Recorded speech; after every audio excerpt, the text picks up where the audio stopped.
Bonjour, alors nous revoilà pour un cours d'environnement professionnel.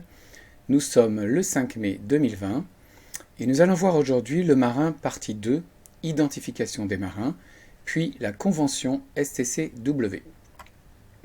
Alors la dernière fois nous avions vu les conditions d'entrée dans le métier de marin.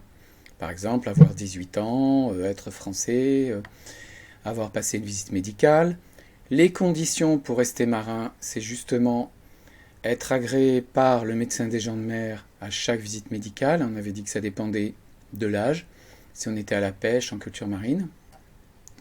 Ensuite, nous avons vu le matricule du marin, qui est son numéro d'identification, et le lycée professionnel maritime et le livret professionnel maritime, qui est son passeport maritime. À présent, nous allons voir les obligations et les avantages des marins. Les marins sont soumis au Code du travail maritime. Alors, Code du travail maritime, on peut le consulter ici. C'est un gros document avec différents chapitres sur les maladies, les blessures, la formation, les dispositions générales, les obligations du marin envers l'armateur, la réglementation à bord, etc. Donc ça peut être consulté par le marin. Ensuite, les marins sont soumis au code disciplinaire et pénal de la marine marchande. En fait, c'est un peu comme des lois, les lois qui fixent la façon de se comporter à bord, les sanctions éventuelles, les devoirs, etc. Les marins bénéficient d'un régime social particulier. On en parle souvent. Le régime social des marins, il est très spécial. Il a été mis en place depuis l'époque de Colbert. Par exemple, la pension à un âge moins avancé que les autres catégories de travailleurs. La pension, c'est la retraite. Ce départ en retraite est possible à partir de 50 ans selon certaines conditions. La plupart du temps, c'est plutôt à partir de 55 ans. Un embarquement prioritaire sur les navires français. Un monopole de la pêche côtière et de la vente de leurs poissons. À présent, nous allons voir la convention STCW. Alors, STCW, c'est un sigle vraiment très bizarre pour vous, sauf que vous en avez peut-être entendu parler par les élèves des autres secondes ou des premières et terminales en pêche, commerce et électroméca. Qu'est-ce que signifie STCW? C'est la Convention on Standards of Training, Certification and Watchkeeping for Seafarers. En fait, ça signifie première convention internationale sur les normes de formation des gens de mer, de délivrance des brevets et de veille. On appelle ça la convention STCW. Elle a été adoptée le 7 juillet 1978. Du coup, on parlait à l'époque de STCW 78. Maintenant, on se réfère à la STCW 95. Dans le cadre de l'Organisation maritime internationale, ce qu'on appelle l'OMI. Quel est le but de cette convention STCW? Cette convention, son but, elle a été remaniée depuis en 1995, c'est de réglementer à l'échelle internationale les qualifications du personnel navigant. Donc c'est très intéressant parce que les jeunes qui passent ces brevets, en fait, ces brevets sont valables dans le monde entier. Il n'y a pas beaucoup de métiers en France. Par exemple, si vous êtes médecin français, vous devez repasser vos diplômes si vous voulez exercer dans beaucoup d'autres pays. Et puis c'est valable aussi pour plein de professions, enseignants par exemple. Un des objectifs était de limiter les risques liés aux équipages sous normes, c'est-à-dire les équipages pas assez formés. Qui dit pas assez formé dit plus de risques de collision, d'incendie à bord, de maltraitance, de mauvaise salubrité, etc. Les navires étant appelés à parcourir le monde entier, une telle réglementation n'avait de sens qu'à l'échelle internationale. STCW impose, on n'a pas le choix, aux pays signataires de mettre en place leur propre système de contrôle de la qualité de leurs dispositifs de formation et de délivrance des titres. Les titres, c'est les diplômes. La convention STCW fixe les objectifs de formation, c'est-à-dire il faut savoir faire ci, avoir telle compétence, telle connaissance, aussi bien pour ceux qui dirigent, les commandants, les chefs mécaniciens, que ce qu'on appelle les opérationnels au pont et à la machine. Elle constitue les minimums requis, cette convention. En France, c'est l'UCEM, Unité des concours et examens maritimes, donc celle qui vous délivrera votre bac pro, qui édite les référentiels de formation propres à chaque diplôme, c'est-à-dire les programmes. Alors ces formations maritimes, quelles sont-elles? Vous les connaissez, elles sont délivrées au lycée pour la plupart.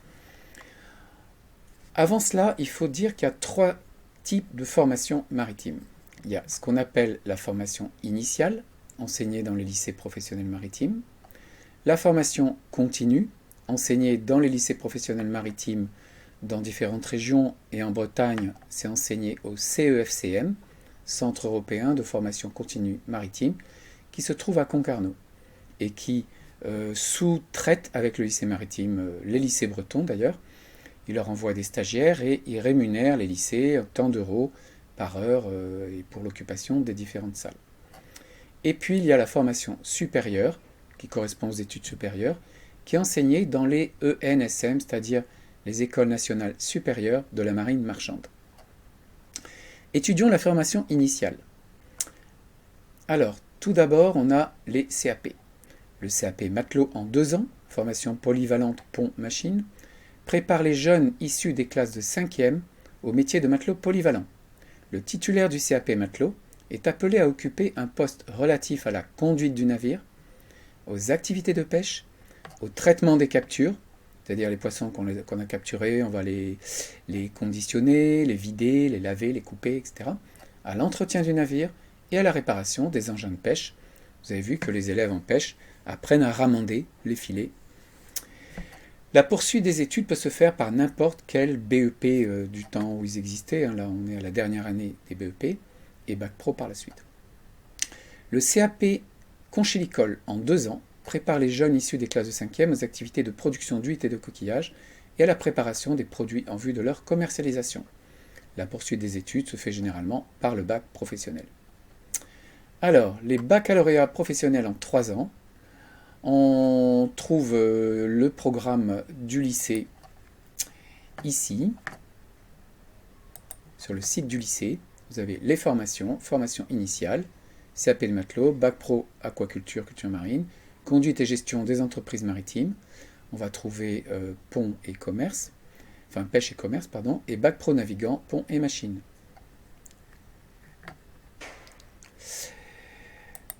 Alors, le bac pro CGEM, conduite et gestion des entreprises maritimes, option commerce-plaisance. En 3 ans, il prépare les jeunes issus des classes de 3e au métier de matelot polyvalent et ou de capitaine à bord de navires de jauge inférieure à 500 tonneaux.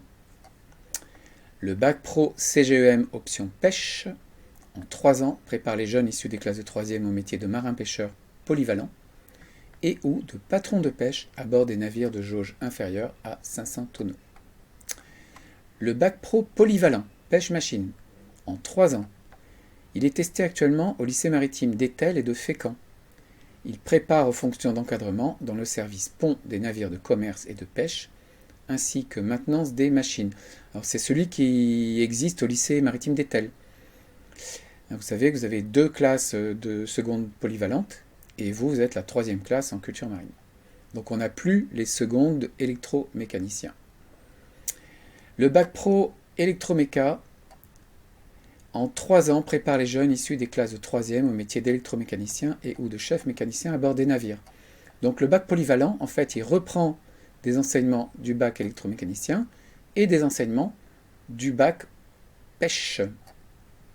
Donc du coup, ça veut dire qu'on ne fait plus le commerce à partir de la seconde au lycée maritime. Ça se fait dans d'autres lycées.